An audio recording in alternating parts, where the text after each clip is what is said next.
If you are a parent whose adult children are not talking to you, this episode is for you.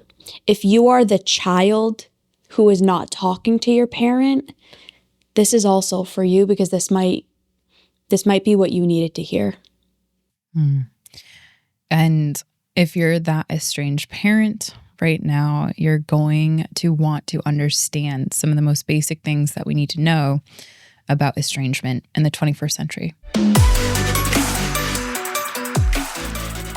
Hey everybody, it's Bianca. Welcome back, Evolvers. This is Emilia, and we are grateful to have you in episode 506. If you're a parent being estranged, here's what you need to know. So for anyone that's joining us, whether we imagine you're likely that estranged parent, or you might be a child of someone who is experiencing estrangement, this episode is for you. And as professionals in the field who are working with individuals that are going through estrangements, we happen to see and sit on the side of the table that hears both ends, from the adult child or the teenager or the millennial Gen Z to the boomers, Gen Xers, and what's known as the Zennials. So long story short, we hear sentiments coming from many angles. And what our goal on this podcast is to share is ultimately what we find at Evolve when there's an absence of what we're going to talk about here.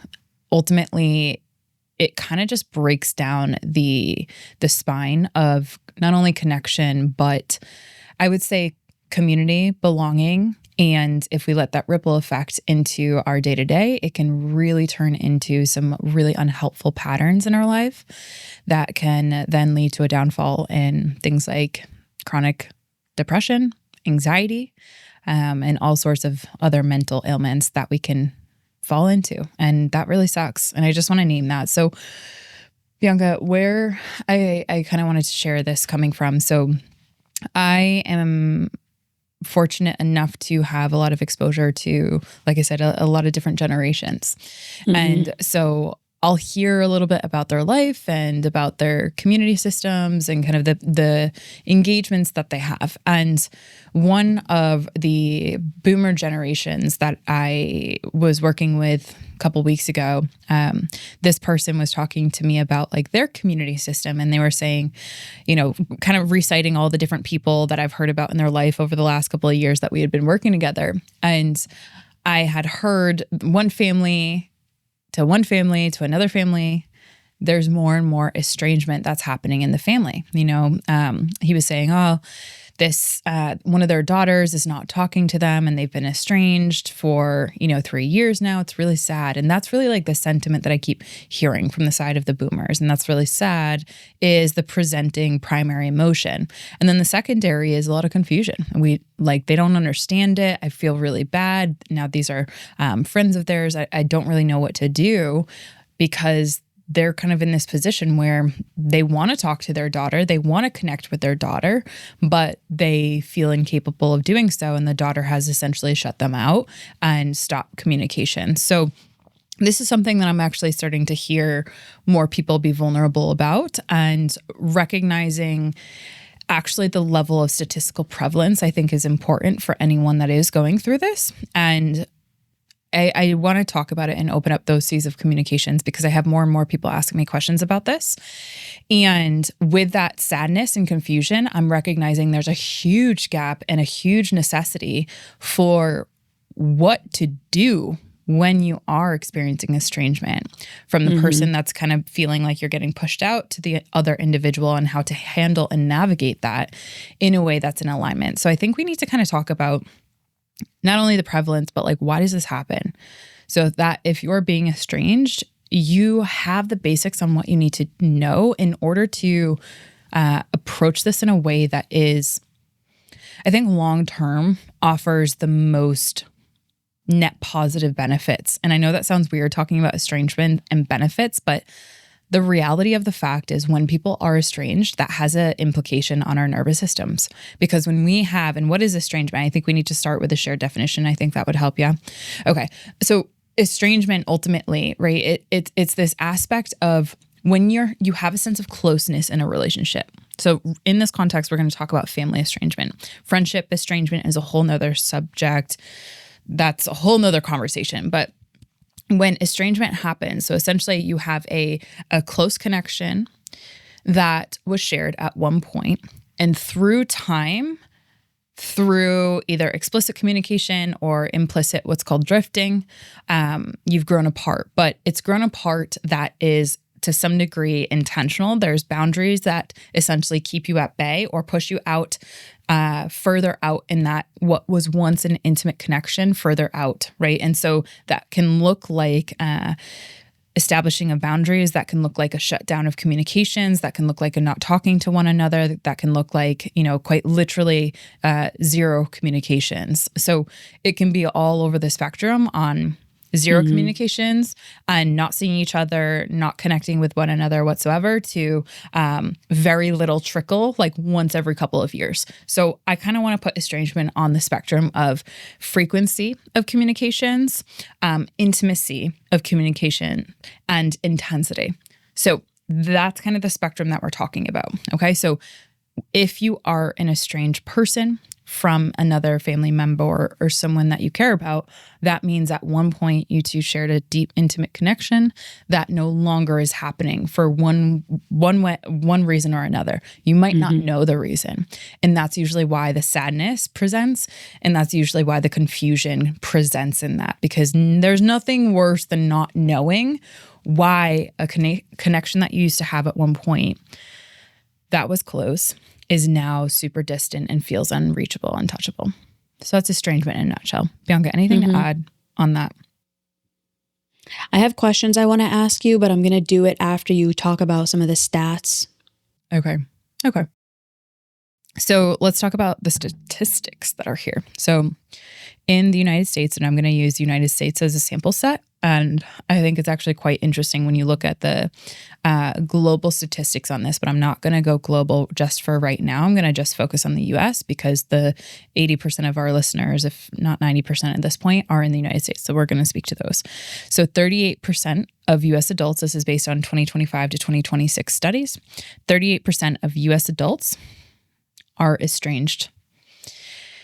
Wow. Fathers are 22% more likely to be estranged from daughters, and sons are more likely to be estranged from their mothers than daughters are from their mothers. To that end, the duration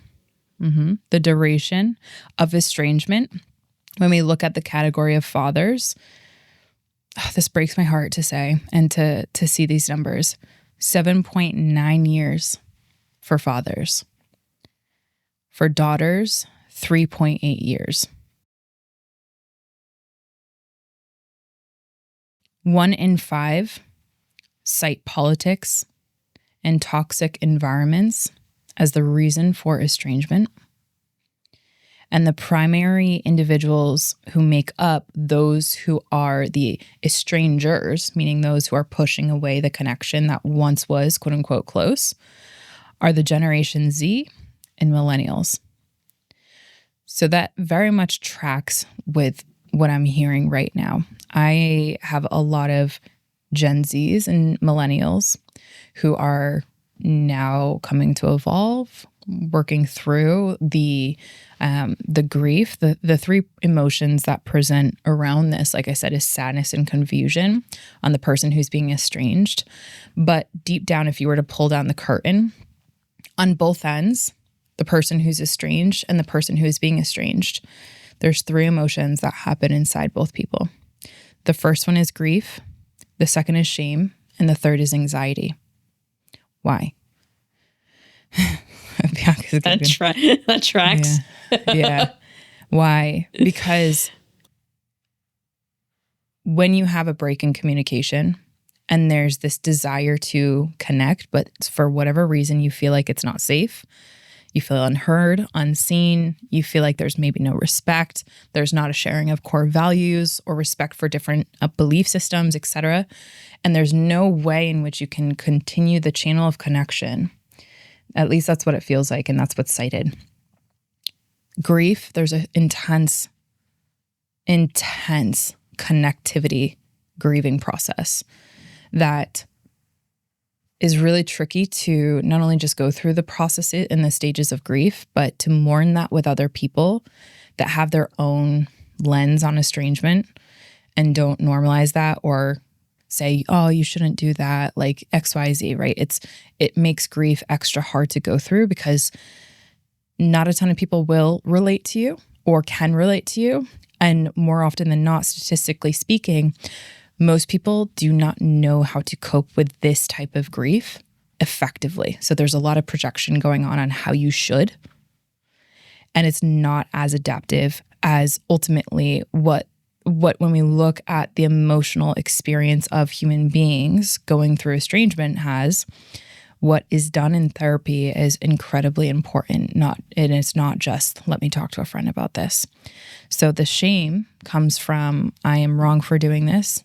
I'm a bad person for having boundaries. I am a bad person for having needs. I'm a bad mom, dad, grandma, grandpa, sibling for not talking to XYZ. So that's a rampant thought that comes up, which ultimately has you in inner conflict, inner civil war of, well, I'm trying to honor what is best for me or what I feel is right for me. And yet I know that that's hurting potentially someone else. And I know, that is bringing pain or suffering to another human being. So what does that do? That creates that shame narrative. And then the anxiety is really coming from this waiting or this alert system that goes on ever since the estrangement or the subsequent estrangement happens, that is looking and scanning at every interaction of that other person, whether they're going to text or call, that like pervasive waiting for reconciliation, waiting for the other person to actually apologize, waiting for the other person to X, Y, or Z, whatever is in our narratives that they should be doing, which is what that would offer, forgiveness as to why the estrangement happened in the first place. Those three emotions are happening and they're pervasive. So if you're a parent of an adult child who is estranging you or you're experiencing estrangement, please know the first thing that I want you to know is that on the other side, your child, your adult child, who I'm going to say is an adult, they're also experiencing these emotions. And that might hurt your heart like it does for us to share this. And I think that that's really important to bring to the surface because how you go and cope with those emotions has everything to do with whether or not there's ever reconciliation available for you. So if you're a parent right now being estranged and you're not doing three things, and then Bianca, I'll encourage you to ask the questions. If you're not going to therapy, if you're not getting support groups, and if you're not establishing self-care routines that honor these emotional experiences that you have to go through because you don't have another choice, grief, shame, and anxiety, if you're not seeing a therapist and coping with those, what is happening is that's getting internalized, and then that's creating this kind of mega energy that is unconsciously saying, I'm not ready or capable or able or willing to honor your decision for estrangement, to respect that decision, to keep the door open for if and when that were to ever happen. And when that happens, I'm going to make sure that there's low pressure and respectful communications for connections if that were ever a thing in the future. So I know that a lot of individuals who experience estrangement will refuse to go to therapy because they have this narrative that it is their fault. The other child's person. fault. Exactly. And that, trust me, is going to push any attempt for connection from the other person back to you. That's going to push that further and further down the line. That's why fathers take the crown for 7.9 years of estrangement. Why? Because the narrative in fathers completely outpaces every other narrative between sibling relationships, grandparents relationships, mother, daughter, brother, all the other relationship dynamics. Fathers have this big narrative that it's someone else's fault that estrangement is happening. And unfortunately, when you look at the stats and the generational standpoint, what is most heartbreaking is that that narrative is out of a self-protective mechanism, and the refusal to go get help and therapy and realize that you have likely something to do with that. That is what's keeping this can being kicked down the line, because your adult child sees that. You're unwilling to see them as an adult, as a human being, outside and separate of you. And so what you need to know is that your first aid to helping yourself through this is going to therapy. So I'm going to end there, and I'm going to remind everyone I'm coming from a place of seeing the breakdown in family systems, and it is heartbreaking and it is hurtful to see. And also, we cannot skirt around what I just said.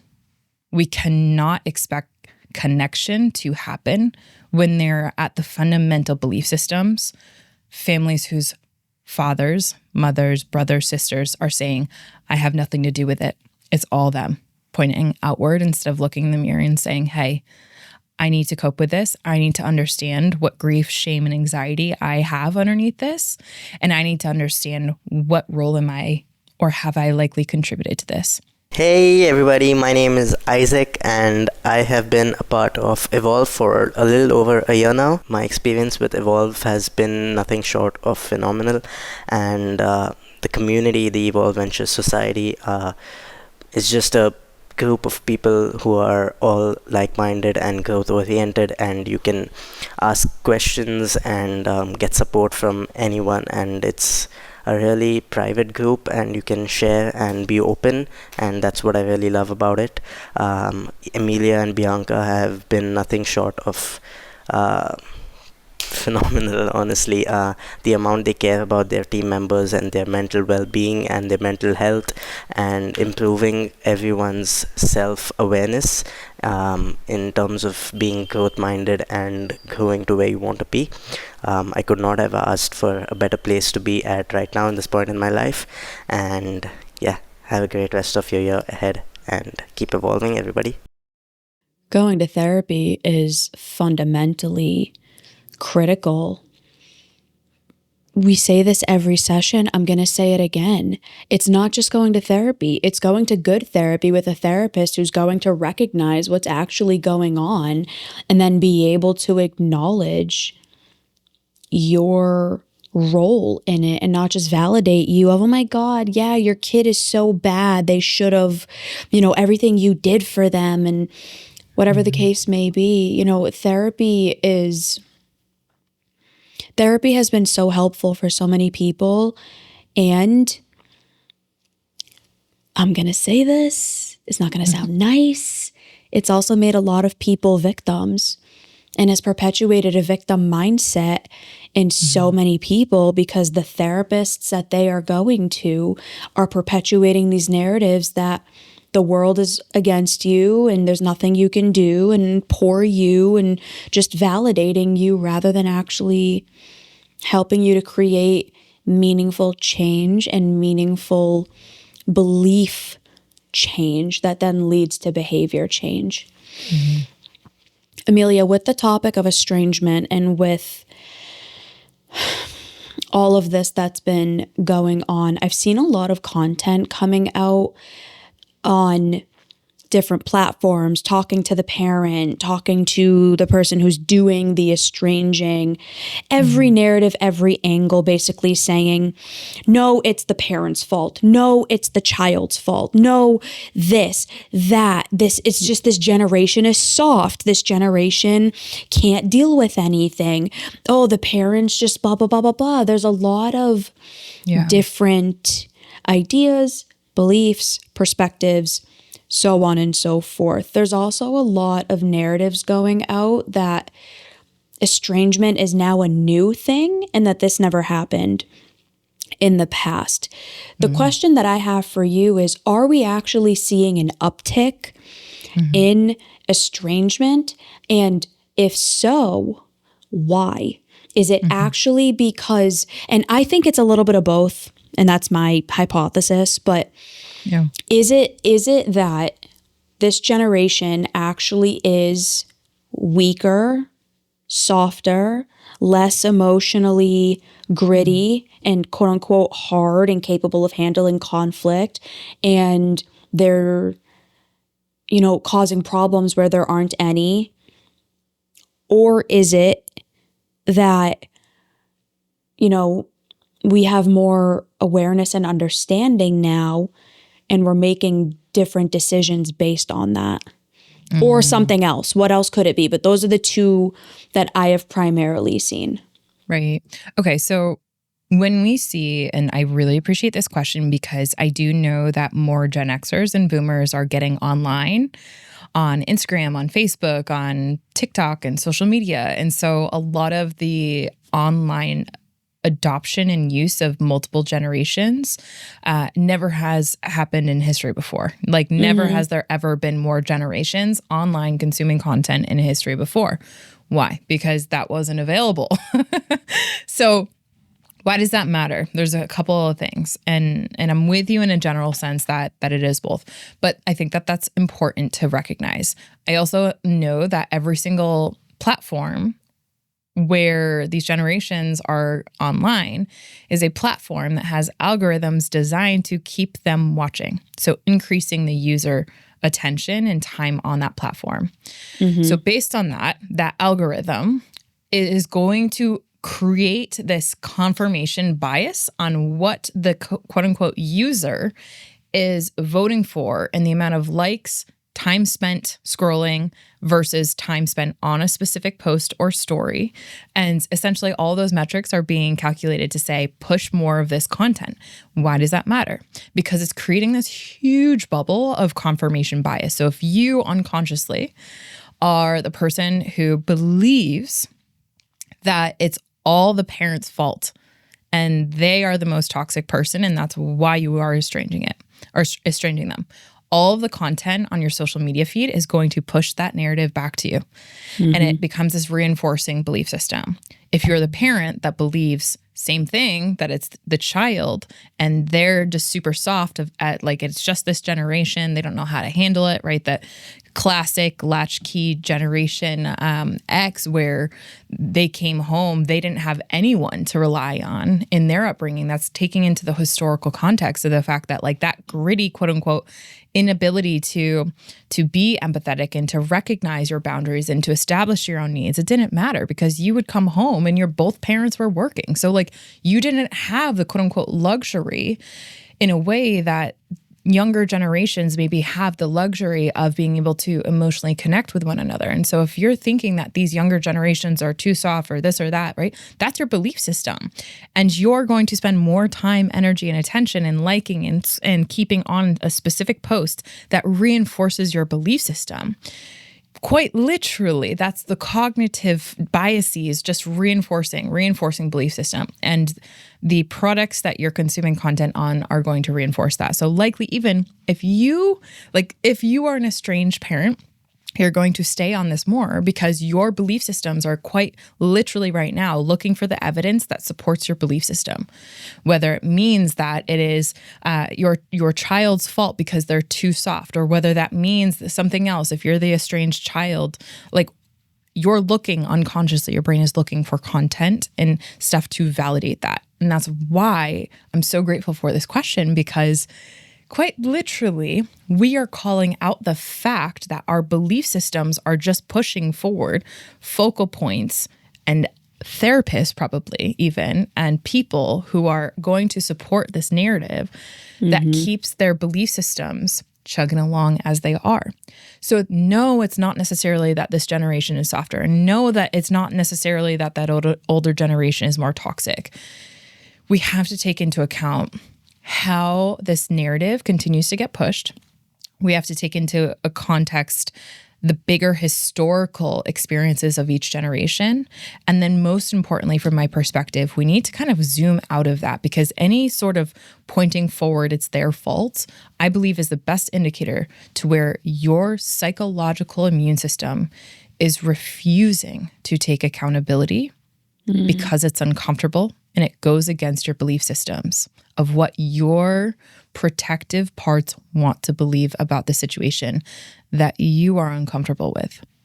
And I'm not villainizing anyone for that. However, what is really critical is the fact that there's grief, there's shame, there's anxiety. No one can argue with that. How you respond to the grief, the shame, the anxiety is absolutely the only thing that's going to create this continuous bridge to build between this new world, between you and whatever person.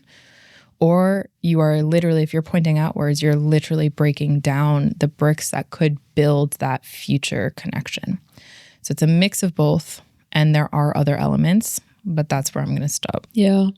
So 2 questions to close out this episode, and we have about 10 minutes left. Number 1, so for the person who is listening to this, who is the one who is estranged and feels insanely confused, they don't understand why it happened, they don't understand, how their child could have made that decision. Question number 1, why are more people becoming estranged from each other? Like, given that data, 38% of US adults are estranged from their parents or from others in their family or whoever in general. Why is that? Question number 1. Yeah, so that a couple of things on that as well. Estrangement has always been in existence in human beings. I do want to put that out there. The 38%, as we all have to recognize, is when this started to quote unquote become a thing, to where scientists and psychologists and sociologists started to kind of track people who have raised their hand and reported estrangement. So just like all reporting, it's like it has this marker, the start date for when they started tracking and when these percentages came out and in comparison to past times. So it has always been a thing. Okay. But in 2025 and 2026, more people are starting to report and raise their hand and essentially say, I am someone who's been estranged from a family member. What does that tell us? To the question of the why. That tells us that more people are feeling comfortable actually talking about challenges that are impacting them behind the scenes, where otherwise they would have had to hide, pretend like it didn't exist, or not have safe spaces to talk about that. So why is this happening? Why is it quote unquote increasing in prevalence?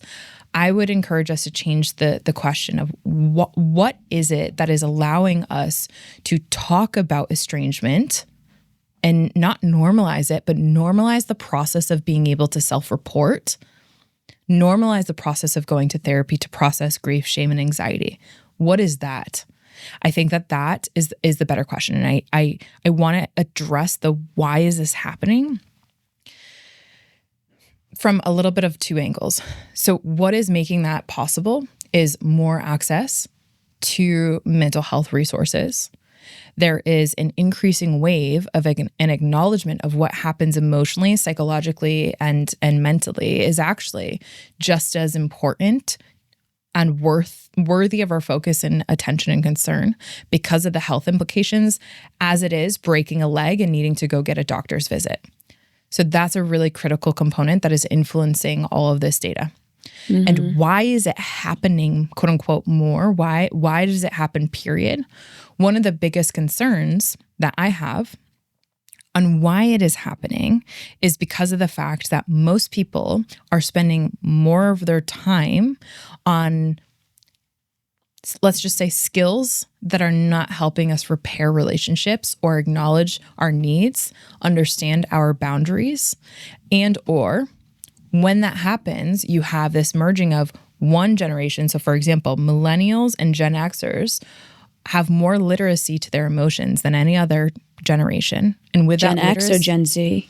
Gen Z and millennials have more literacy to their emotions than Gen Xers and boomers. And why does that matter? Literacy to something allows you to acknowledge what's happening.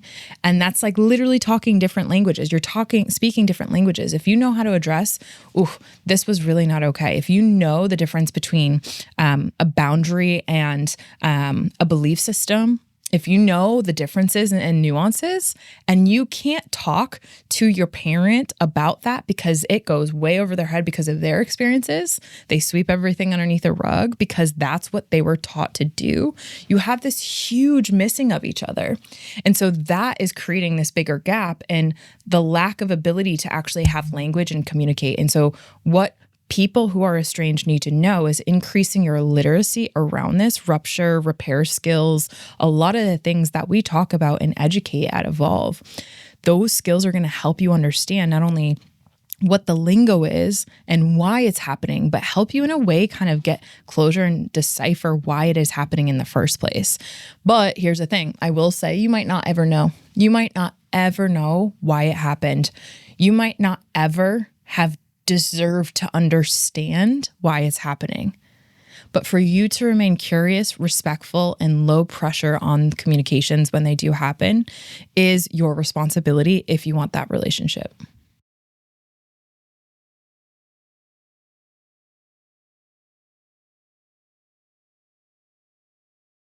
This is going to probably hurt your feelings, and that's okay. Your children and the people in your life are probably being estranging you. I'm just going to kind of paraphrase what you said, Emilia, to make it a little bit more succinct. Because they do not believe that they can communicate with you in the way that they need to where repair is possible, to where they can have a safe, healthy, mutually consensual and respectful relationship. They have probably tried over and over and over again to quote unquote fix the relationship single-handedly, and it has not gone anywhere.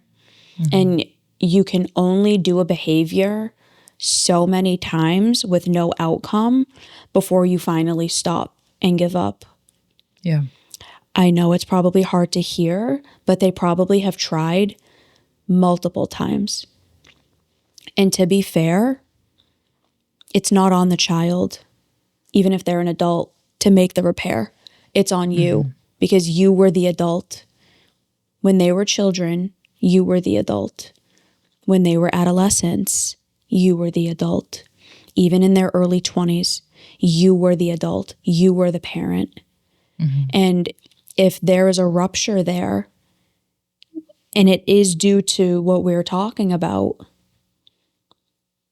they have probably tried, they have probably put in that effort, and they have learned through repeated exposure that change is not going to happen, that they are going to consistently be met with, well, I'm the parent.